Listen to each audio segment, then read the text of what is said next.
Hello my dear students, welcome back to Learn Easily channel. A Walk by Moonlight, poem by Henry Louis Vivian Derogio. ಈ ಒಂದು ವಿಡಿಯೋದಲ್ಲಿ A Walk by moonlight ಈ ಒಂದು ಪದ್ಯದ ಕನ್ನಡದ ಸರಳ ಸಾರಾಂಶವನ್ನು ಲೈನ್ ಬೈ ಲೈನ್ ಎಕ್ಸ್ಪ್ಲನೇಷನ್ ಅನ್ನು ನಾವು ಡಿಸ್ಕಸ್ ಮಾಡೋಣ. ಹೆನ್ರಿ ಡೆರೋಜಿಯೋರವರ ಈ ಒಂದು ಪದ್ಯದ ಮೇನ್ ಥೀಮನ್ನು ಗಮನಿಸಿದಾಗ ಇದೊಂದು ಕಾನ್ಷಿಯಸ್ ಅವೇಕ್ನಿಂಗ್, ಅಂದರೆ ಒಂದು ಪ್ರಜ್ಞೆಯ ಜಾಗೃತಿ ಮತ್ತು ಪ್ರಕೃತಿಯೊಂದಿಗೆ ಸ್ಪಿರಿಚುವಲ್ ಕನೆಕ್ಷನ್, ಆಧ್ಯಾತ್ಮಿಕ ಸಂಪರ್ಕ ಮತ್ತು ಆತ್ಮಾವಲೋಕನದ ಮೇನ್ ಥೀಮ್ಗಳನ್ನು ಒಳಗೊಂಡಿದೆ. ಬೆಳದಿಂಗಳ ನಡಿಗೆ ಹೇಗೆ ಒಂದು ಆಳವಾದ ಮಾಂತ್ರಿಕ ಅನುಭವಕ್ಕೆ ಕಾರಣವಾಗುತ್ತೆ ಅಂತಕ್ಕಂಥದ್ದನ್ನು ಇಲ್ಲಿ ಅವರು ಅನುಭವಿಸಿದ್ದಾರೆ. ಮತ್ತು ಅವರು ಇಂದ್ರಿಯಗಳಿಗೆ ಒಂದು ತೀಕ್ಷ್ಣವಾದಂತಹ ಅವರ ಒಂದು ಪ್ರಪಂಚದೊಂದಿಗೆ ಗಾಢವಾದ ಸಂತೋಷದಾಯಕ ನಿಗೂಢವಾದ ಬಂಧವನ್ನು ಹೇಗೆ ಅನುಭವಿಸಿದ್ದಾರೆ ಅನ್ನೋದನ್ನ ತಿಳಿಸ್ತಾ ಇದ್ದಾರೆ.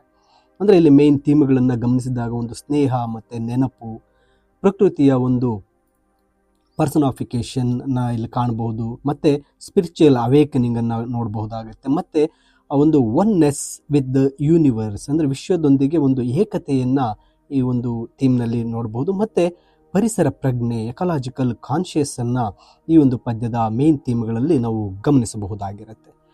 ಬನ್ನಿ, ಇಲ್ಲಿ ಪೊಯೆಟ್ ಹೆನ್ರಿ ಲೂಯಿಸ್ ವಿವಿಯನ್ ಡೆರೋಜಿಯರವರು ಯಾವ ರೀತಿ ಈ ಒಂದು ಎ ವಾಕ್ ಬೈ ಮೂನ್ಲೈಟ್ ಪದ್ಯವನ್ನು ತಿಳಿಸಿದ್ದಾರೆ ಅಂತ ಡಿಸ್ಕಸ್ ಮಾಡ್ತಾ ಹೋಗೋಣ.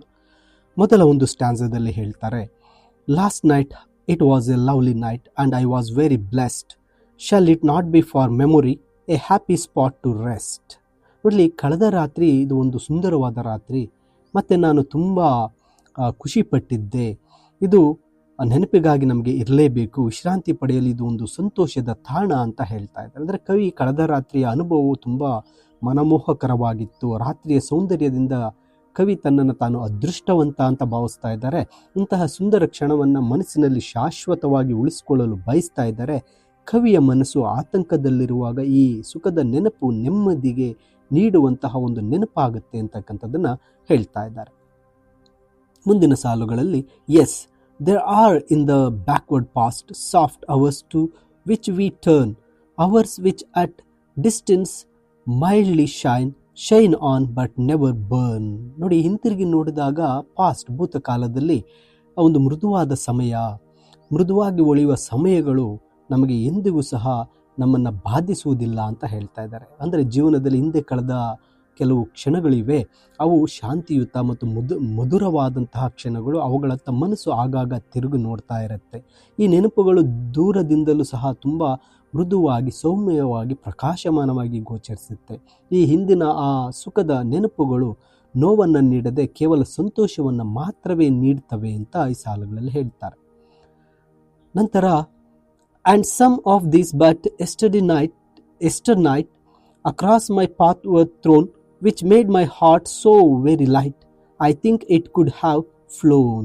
ಅಂದರೆ ಇಲ್ಲಿ ಹೇಳ್ತಾ ಇದ್ದಾರೆ, ಅವುಗಳಲ್ಲಿ ನೆನ್ನೆಯ ರಾತ್ರಿ ನನ್ನ ದಾರಿಯಲ್ಲಿ ನಾನು ಹೋಗ್ತಾ ಇದ್ದೆ, ಅದು ನನ್ನ ಹೃದಯವನ್ನು ತುಂಬ ಹಗುರವಾಗಿಸಿತ್ತು, ಅದು ನನ್ನ ಹೃದಯವೇ ಹಾರಿ ಹೋಗಬಹುದಾಗಿತ್ತು ಅಂತ ನಾನು ಭಾವಿಸಿದ್ದೇನೆ ಅಂತ ಹೇಳ್ತಾರೆ.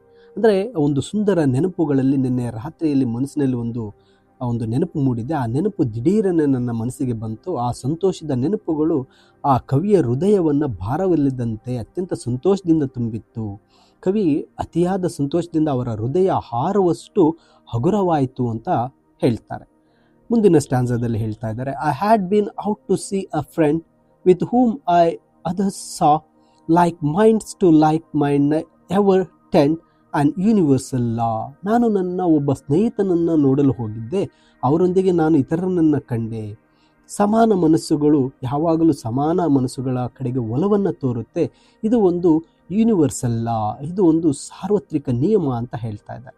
ಕವಿ ಒಬ್ಬ ಸ್ನೇಹಿತನನ್ನು ಭೇಟಿ ಮಾಡಲು ಹೊರಗಡೆ ಹೋಗಿದ್ದಾರೆ. ಆ ಸ್ನೇಹಿತನೊಂದಿಗೆ ಇತರರ ಸ್ನೇಹಿತರನ್ನು ಸಹ ಭೇಟಿಯಾದರೂ ಒಂದೇ ರೀತಿಯ ಆಲೋಚನೆ ಅಭಿಪ್ರಾಯ ಇರುವ ಜನರು ಸಹಜವಾಗಿ ಒಟ್ಟಿಗೆ ಸೇರ್ತಾರೆ. ಇದು ಒಂದು ಪ್ರಕೃತಿಯ ನಿಯಮ ಅಂತಕ್ಕಂಥದ್ದನ್ನು ಈ ಸಾಲಲ್ಲಿ ಹೇಳಿದ್ದಾರೆ.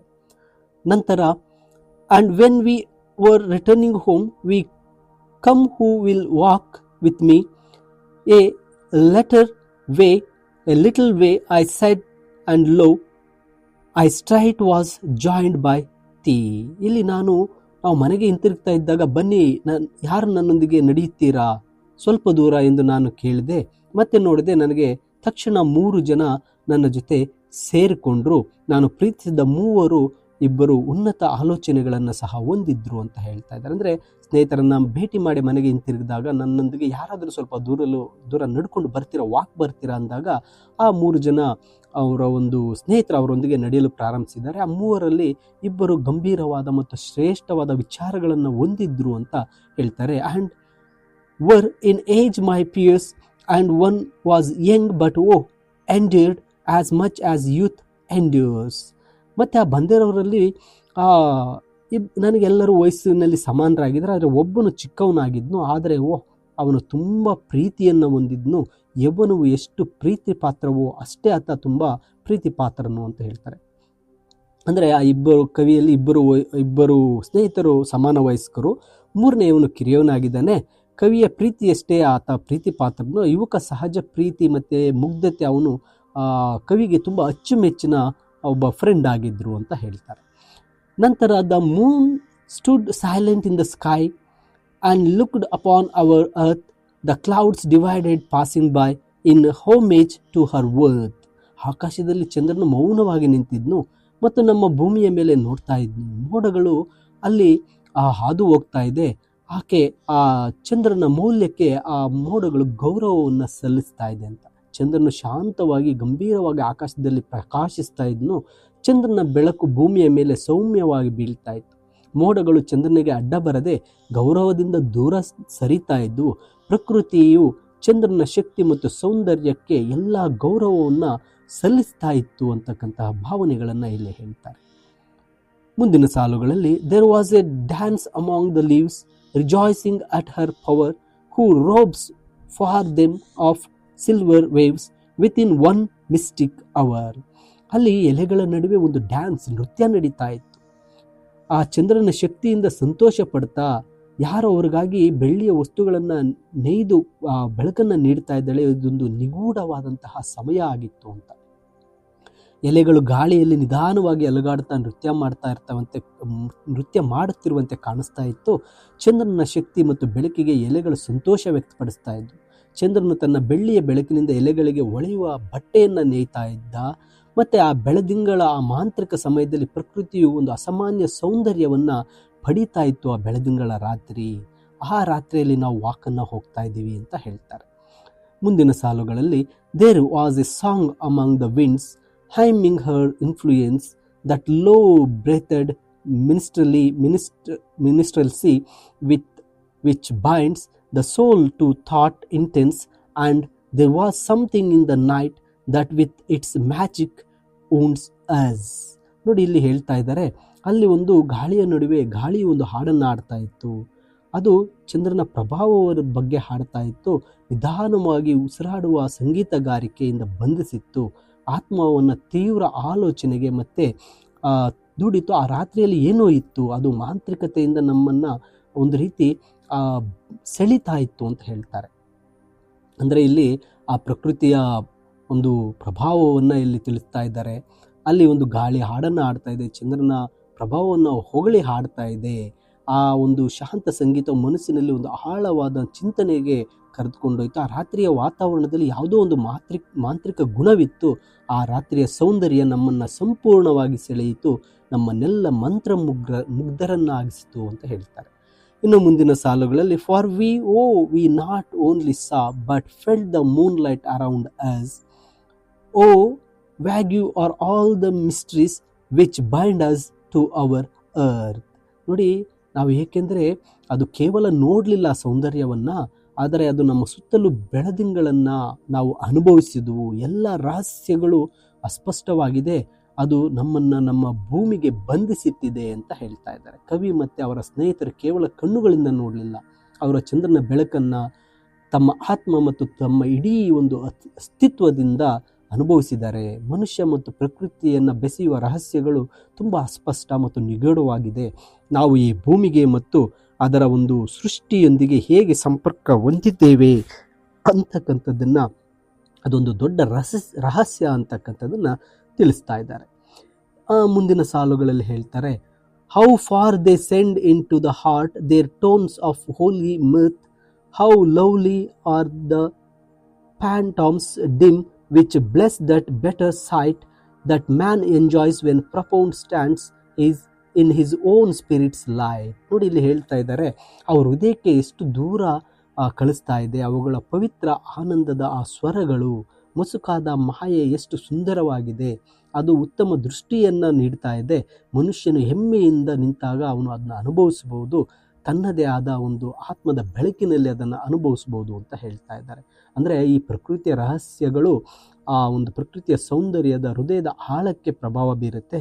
ಪ್ರಕೃತಿ ಹೃದಯದಲ್ಲಿ ದೈವಿಕ ಮತ್ತು ಪವಿತ್ರವಾದ ಸಂತೋಷವನ್ನು ತುಂಬುತ್ತೆ. ಭ್ರಮಗಳಂತೆ ಕಾಣುವ ಆದರೆ ಆಳವಾದ ಅರ್ಥವಿರುವ ವಿಷಯಗಳು ಎಷ್ಟೋ ಸುಂದರವಾಗಿದೆ. ಈ ಮಾಯೆಗಳು ನನಗೆ ವಸ್ತುಗಳ ಹಿಂದಿನ ಆಳವಾದ ಸತ್ಯವನ್ನು ನೋಡುವ ಒಂದು ಆಧ್ಯಾತ್ಮಿಕ ದೃಷ್ಟಿಯನ್ನು ನೀಡ್ತಾ ಇದೆ. ಮನುಷ್ಯನು ತನ್ನ ಆಂತರಿಕ ಆತ್ಮದ ಬೆಳಕನ್ನು ಅರಿತುಕೊಂಡಾಗ ಅದನ್ನು ಅನುಭವಿಸಲು ಸಾಧ್ಯ. ಆತ್ಮ ಸಾಕ್ಷಾತ್ಕಾರದ ಸ್ಥಿತಿಯಲ್ಲಿ ಕವಿ ಈ ಸತ್ಯವನ್ನು ಗ್ರಹಿಸ್ತಾ ಇದ್ದಾರೆ ಅಂತಕ್ಕಂಥದ್ದು. ಇನ್ನು ಮುಂದಿನ ಸಾಲುಗಳಲ್ಲಿ ಹೇಳ್ತಾರೆ, when like a thing that is not ours this earthliness goes by and we behold the spiritualness of all that cannot die. ಯಾವಾಗ ನಮ್ಮದಲ್ಲದ ವಸ್ತುವಿನಂತೆ ಈ ಭೂಮಿಯ ಗುಣಗಳು ಹಾದು ಹೋಗುತ್ತೋ ಮತ್ತು ನಾವು ಆಧ್ಯಾತ್ಮಿಕತೆಯನ್ನು ನೋಡ್ತೇವೋ ಅದು ಎಲ್ಲದರ ಸಾಯಲಾಗದ ಸ್ಥಿತಿ ಅಂತ ಹೇಳ್ತಾರೆ. ಅಂದರೆ ಆತ್ಮ ಸಾಕ್ಷಾತ್ಕಾರದ ಒಂದು ಸ್ಥಿತಿ. ನಮ್ಮ ಅಹಂಕಾರ ಮತ್ತು ಲೌಕಿಕ ಆಕರ್ಷಣೆಗಳು ದೂರವಾದಾಗ, ನಮ್ಮ ದೈಹಿಕ ಮತ್ತು ಒಂದು ಲೌಕಿಕವಾದಂಥ ಪ್ರಾಪಂಚಿಕ ಆಸೆಗಳು ಮಾಯವಾದಾಗ ಮತ್ತು ನಾವು ಎಲ್ಲ ವಸ್ತುಗಳಲ್ಲಿರುವ ಶಾಶ್ವತವಾದ ಒಂದು ಸೌಂದರ್ಯದ ಸಾರವನ್ನು ನೋಡ್ತೇವೆ. ಅಂದರೆ ಪ್ರಕೃತಿಯು ಮತ್ತು ಅದರ ಸೌಂದರ್ಯವು ನಾಶವಾಗದ ಒಂದು ಆಧ್ಯಾತ್ಮಿಕ ಶಕ್ತಿಯನ್ನು ಹೊಂದಿದೆ, ಅದನ್ನು ನಾವು ಕಾಣ್ತೇವೆ ಅಂತ ಕವಿಯವರು ಹೇಳ್ತಾ ಇದ್ದಾರೆ. ಮುಂದಿನ ಸಾಲಲ್ಲಿ ಹೇಳ್ತಾರೆ, this when we understand the voice which in the night wind sings and feel the mystic melody played on the forest strings. ನಾವು ಈ ಧ್ವನಿಯನ್ನು ಅರ್ಥ ಮಾಡ್ಕೊಳ್ತೇವೆ, ಅದು ರಾತ್ರಿ ಗಾಳಿಯಲ್ಲಿ ಆಡುತ್ತೆ ಮತ್ತು ನಿಗೂಢ ಮಧುರವಾದ ಧ್ವನಿಯನ್ನು ಅನುಭವಿಸ್ತೇವೆ ಆ ಕಾಡಿನ ಒಂದು ಅಂಚಿನಲ್ಲಿ ಅಂತ ಹೇಳ್ತಾರೆ. ಕೇವಲ ಆಧ್ಯಾತ್ಮಿಕ ಸ್ಥಿತಿಯಲ್ಲಿ ಮಾತ್ರ ನಾವು ಧ್ವನಿಯನ್ನು ಅರ್ಥ ಮಾಡಿಕೊಳ್ಳಲು ಸಾಧ್ಯ. ರಾತ್ರಿ ಗಾಳಿಯು ಮಾಡುವ ಶಬ್ದ ಕೇವಲ ಶಬ್ದವಾಗಿ ನೋಡದೆ ಪ್ರಕೃತಿಯ ಸಂದೇಶವಾಗಿ ನಮಗೆ ಗ್ರಹಿಸುತ್ತೆ. ಕಾಡಿನ ಮೂಲಕ ಹಾದು ಹೋಗುವ ಗಾಳಿ ನಿಗೂಢ ಸಂಗೀತ, ಆ ಮರಗಳ ರೆಂಬೆಗಳು ಗಾಳಿಯಿಂದ ಕಂಪಿಸಿ ಸಂಗೀತವನ್ನು ಸೃಷ್ಟಿಸುವಂತೆ ನಮಗೆ ಭಾಸವಾಗುತ್ತೆ ಅಂತಕ್ಕಂಥದ್ದನ್ನು ಹೇಳ್ತಾರೆ. The silicon language of the stars becomes the tongue we speak and then we read the sympathy that pales the young moon's cheek. ನಕ್ಷತ್ರಗಳ ಒಂದು ಸಾಫ್ಟ್ ಭಾಷೆ, ನಾವು ಮಾತಾಡುವ ನಾಲ್ಗೆಯಾಗತ್ತೆ. ನಾವು ಸಹಾನುಭೂತಿಯನ್ನು ಆಗ ಅನುಭವಿಸ್ತೇವೆ. ಅದು ತಾರುಣ್ಯದ ಚಂದ್ರನ ಒಂದು ಕೆನ್ನೆಯನ್ನು ಮಸ್ಕುಗೊಳಿಸುತ್ತೆ. ಅಂತಂದರೆ ಆಕಾಶದಲ್ಲಿರುವ ನಕ್ಷತ್ರಗಳ ಮೌನ ಮತ್ತು ಸೂಕ್ಷ್ಮವಾದಂತಹ ಒಂದು ಸಂವಹನ ಏರ್ಪಡುತ್ತೆ. ಆಗ ನಾವು ಪ್ರಕೃತಿಯ ಸೂಕ್ಷ್ಮ ಭಾಷೆಯನ್ನು ಅರ್ಥ ಮಾಡಿಕೊಳ್ತೇವೆ ಮತ್ತು ಅದರೊಂದಿಗೆ ಸಂವಹನ ಮಾಡ್ತೇವೆ. ಹಾಗೂ ನಾವು ಪ್ರಕೃತಿಯಲ್ಲಿರುವ ಪರಸ್ಪರ ಸಹಾನುಭೂತಿಯನ್ನು ಅರ್ಥ ಮಾಡ್ಕೊಳ್ತೇವೆ. ಪ್ರಕೃತಿಯ ಒಂದು ನೋವು ಅಥವಾ ದುಃಖವು ಚಂದ್ರನ ಸೌಂದರ್ಯವನ್ನು ಸಹ ಮಸ್ಕಾಗಿಸುತ್ತೆ ಅಂತಕ್ಕಂಥದ್ದನ್ನು ತಿಳಿಸ್ತಾರೆ. ಮುಂದಿನ ಸಾಲುಗಳಲ್ಲಿ, the inward eye is open then to glories which in dreams visit the sleeper's cot in robes woven of the rainbow's beam. ಆಗ ಆಂತರಿಕ ಕಣ್ಣು ತೆರೆಯುತ್ತೆ ನಮಗೆ. ವೈಭವಗಳಿಗೆ ಅದು ಕನಸುಗಳಲ್ಲಿ ಮಲಗಿರುವವರ ಹಾಸಿಗೆಗೆ ಭೇಟಿ ನೀಡುತ್ತೆ. ವಸ್ತ್ರಗಳಲ್ಲಿ ಕಾಮನ ಬಿಲ್ಲಿನ ಒಂದು ಕಿರಣಗಳಿಂದ ನೇಯ್ದಿರ್ತಕ್ಕಂಥ ಬಟ್ಟೆ ಹಾಗೆ ಬರುತ್ತೆ ಅಂತ. ಈ ಸ್ಥಿತಿಯಲ್ಲಿ ನಮ್ಮ ಅಂತರಂಗದ ದೃಷ್ಟಿ ತೆರೆಯುತ್ತೆ. ಕನಸುಗಳಲ್ಲಿ ಕಾಣುವ ದೈವಿಕ ಮತ್ತು ಅತಿ ಅಮಾನುಷ ದೃಶ್ಯಗಳನ್ನು ನಾವು ಎಚ್ಚರವಾಗಿ ನೋಡ್ತೇವೆ. ಈ ವೈಭವಗಳು ನಿದ್ರಿಸುವವರ ಕನಸಿನಲ್ಲಿ ಕಾಣುತ್ತೆ. ಇವು ಒಂದು ಆಸೆಗಳ ಒಂದು ಕಾಮನ ಬಿಲ್ಲಿನಂತೆ ಪ್ರಕಾಶಮಾನವಾದ ಮತ್ತು ಸುಂದರವಾದಂತಹ ವೈಭವಗಳು ಅಂತ ಹೇಳ್ತಾರೆ. ಇನ್ನು ಮುಂದಿನ ಒಂದು ಸಾಲುಗಳಲ್ಲಿ ನೋಡಿದಾಗ, I bless my nature that I am allied to all the bliss which other worlds were told afford but which I found in this.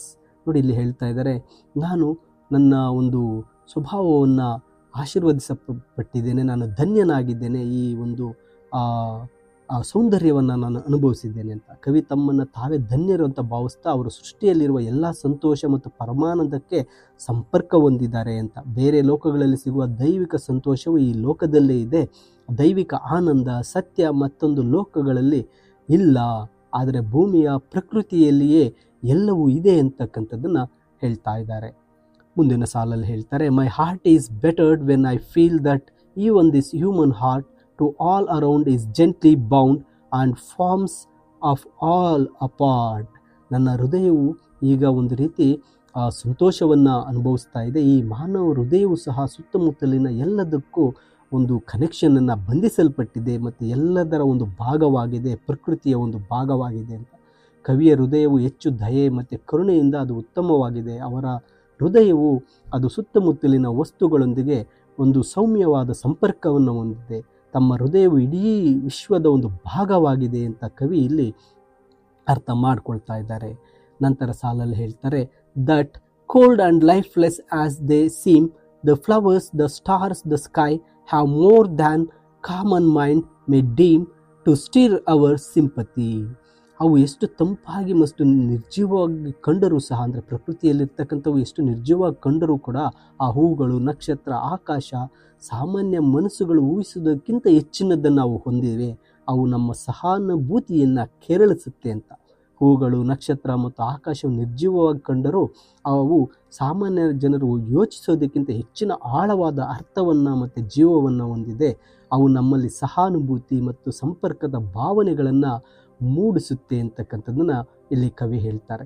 ಇನ್ನು ಕೊನೆಯ ಸ್ಟ್ಯಾನ್ಸಾದಲ್ಲಿ ಹೇಳ್ತಾರೆ, oh in such moments can I crush the grass beneath my feet, oh no the grass has then a voice, its heart I hear it beat. ನೋಡಿ, ಇಲ್ಲಿ ಕೊನೆಯ ಸಾಲಲ್ಲಿ ಹೇಳ್ತಾರೆ, ಇಂತಹ ಸುಮಧುರವಾದ ಸೌಂದರ್ಯ ಕ್ಷಣಗಳಲ್ಲಿ ನಾನು ಆ ಒಂದು ನನ್ನ ಪಾದದ ಕೆಳಗೆ ಇರತಕ್ಕಂತಹ ಹುಲ್ಲನ್ನು ತುಳಿಯಬಹುದೇ? ಆಗ ಆ ಹುಲ್ಲಿಗೆ ಒಂದು ಧ್ವನಿ ಇರುತ್ತೆ, ಅದರ ಆ ಹೃದಯದ ಬಡಿತವನ್ನು ನಾನು ಕೇಳ್ತೇನೆ ಅಂತಕ್ಕಂಥದ್ದನ್ನು ಹೇಳ್ತಾರೆ. ನೋಡಿ, ಅಂದರೆ ಪ್ರಕೃತಿಯೊಂದಿಗೆ ಈ ಆಧ್ಯಾತ್ಮಿಕ ಸಂಬಂಧದಲ್ಲಿ ಕವಿ ತಮಗೆ ತಾವೇ ಪ್ರಶ್ನೆ ಹಾಕ್ಕೊಳ್ತಾ ಇದ್ದಾರೆ. ನಾನು ನಡೆಯುವ ಈ ಹುಲ್ಲನ್ನು ತುಳಿದು ನಾಶ ಮಾಡಲು ಸಾಧ್ಯವೇ? ಖಂಡಿತ ಇಲ್ಲ. ಈ ಒಂದು ಜಾಗೃತಿಯ ಸ್ಥಿತಿಯಲ್ಲಿ ಹುಲ್ಲು ಕೂಡ ಜೀವಂತವಾಗಿದೆ, ಅದು ಮಾತನಾಡ್ತಾ ಇದೆ ಅಂತ ಕವಿ ಅನ್ನಿಸ್ತಾ ಇದೆ ನನಗೆ ಅಂತ ಹೇಳ್ತಾ ಇದ್ದಾರೆ. ಅವರು ಹುಲ್ಲಿನಲ್ಲಿನ ಈ ಜೀವವಿದೆ ಮತ್ತು ಆ ಹುಲ್ಲಿನ ಅದರ ಹೃದಯ ಬಡಿತವನ್ನು ಸಹ ನಾನು ಕೇಳಬಲ್ಲೆ ಅಂತ ಕವಿ ಇಲ್ಲಿ ತಿಳಿಸ್ತಾ ಇದ್ದಾರೆ. ಮೈ ಡಿಯರ್ ಸ್ಟೂಡೆಂಟ್ಸ್, ಇದು ಹೆನ್ರಿ ಲೂಯಿಸ್ ವಿವಿಯನ್ ಡೆರಿಜಿಯೋರವರ ಎ ವಾಕ್ ಬೈ ಮೂನ್ಲೈಟ್ ಪದ್ಯದ ಲೈನ್ ಬೈ ಲೈನ್ ಎಕ್ಸ್ಪ್ಲನೇಷನ್ ಹಾಗೂ ಪೂರ್ಣ ಅರ್ಥವನ್ನು ಇಲ್ಲಿ ತಿಳಿಸಿದ್ದೇನೆ. ಇದರ ಸಮರಿಯ PDF ವಿಡಿಯೋದ ಡಿಸ್ಕ್ರಿಪ್ಷನಲ್ಲಿದೆ, ನೀವು ಡೌನ್ಲೋಡ್ ಮಾಡಿಕೊಳ್ಳಬಹುದಾಗಿರುತ್ತೆ. ಈ ವಿಡಿಯೋ ಇಷ್ಟ ಆದರೆ ನಿಮ್ಮ ಫ್ರೆಂಡ್ಸ್ಗೂ ಸಹ ಇದನ್ನು ಶೇರ್ ಮಾಡಿ, ಲೈಕ್ ಮಾಡಿ, ತಪ್ಪದೆ ಲರ್ನ್ ಈಸಿಲಿ ಚಾನಲ್ಗೆ ಸಬ್ಸ್ಕ್ರೈಬ್ ಮಾಡ್ಕೊಳ್ಳಿ ಅಂತ ತಿಳಿಸುತ್ತಾ, thank you for watching this video.